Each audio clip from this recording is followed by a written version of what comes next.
see you. It's good to be back like this. I'm so excited for you. Welcome back. We watched, like I said, we watched her grow up. And you did it gracefully. Those who love you are very proud of the journey. Thank you. You know? Thank you. What can you say to kids going through what you went through, growing up in front of our eyes? That what you do does not define who you are. Ooh. Even if you pee in a bucket? No. Especially if you pee in a bucket. No, what I mean is what you do for a living does not define who you are as a person. And you need other things in your life to fulfill you and keep you grounded, like, you know, good friends that are going to be super honest, which I've always had, an amazing family, which I've always had.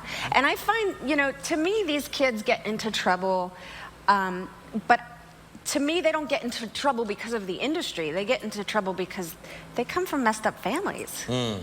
So I think that they would be in trouble no matter what they did with their lives. You know, they could be in high school and then go to college and start doing drugs there. Or, you know, I just think you're a product of what you come from, basically. Yeah, product of your environment. I always say that. Who are your friends? Who you hang with? And do you still hang with the same people? Yeah, my best friend, his name is Alyssa. We've been friends for 20 years. And he is the most brutally honest human being on the face of the planet. He told me I had to tone up my arms the other day. I was like, oh, thank you. Yeah, he's really cutthroat, really honest. But, you know, I think it's important to have people like that in your life that are going to tell you, because that might be a little thing, but I know if there was anything big that was going on in my life that I needed to improve with, that he would be equally as honest. Yeah, I follow you on Twitter, and I watch a lot of people chopping it up.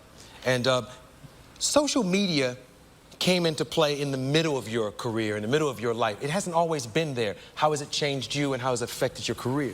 I love the correspondence that you have with fans, you know, all walks of life. And I've met a lot of wonderful, truly wonderful people on Twitter.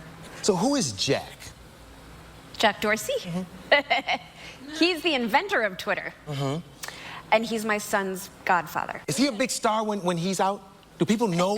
People don't know who he is. Yeah, no. because I mean, some people know who he is, but he's, you know, people that are tech savvy, I guess, know who he is. I got so much I want to ask you. I want to ask you about being a judge, because, you know, we have different images of judges. You know, Paula was the sweet one, and Simon is the nasty one. Where do you fall as TV judges go?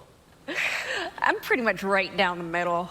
I can be sweet, and I can be nasty too. You know what I found was that I was so impassioned about things that I loved, but I also was very passionate about things that I didn't like. So I was hard at moments where I felt like I needed to be. But, you know, I went into this whole thing with the perspective that I was going to be the voice of the audience member at home who's not a fashion insider, but just someone that loves fashion and creativity. And that's sort of where I went to with my judging. I was always judging based on what I would wear. Got you. Not based on what I think fashion is all about, but based on what works for me and my body. Did this gig surprise you? I didn't see this one coming. Have you always loved fashion? And by the way, when your friend tells you about your arms, I don't know how he sees your arms with the girls hanging, but, you know, I don't know. I was like, oh, you have arms? This is what she looked like to me in the interview. Would you pick that up for me? Get that for me. That's to distract you. It's to distract you from my arms. Misdirection like magicians. Yeah, exactly. Yes. Exactly. Sleight of hand. Yes. So what was the question? You know, let me get to something even more important that I gotta do. Okay. They're gonna reboot Charm. Yeah, what do you think of that?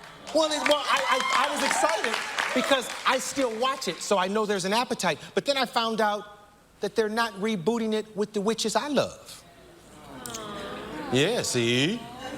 It's a weird thing. I mean, I don't know. CBS apparently is redeveloping Charmed with other characters. So I don't know how people feel about that. I know that. But I still watch the old one. Alyssa. Well, that's the point. That's so weird. Is it's still on the air like 4 times a day? Yeah. So I don't know what they're. You know, it's I think personally a little too soon. We still embody that show in a way that has resonated for many years and hopefully will continue. So I'm still I don't know. damaged from when they switched Darrens on Bewitched. I'm still messed up from that. And now they're gonna have 6 witches. I can't do it. I can't do it. Are you happy about it? I mean, you care?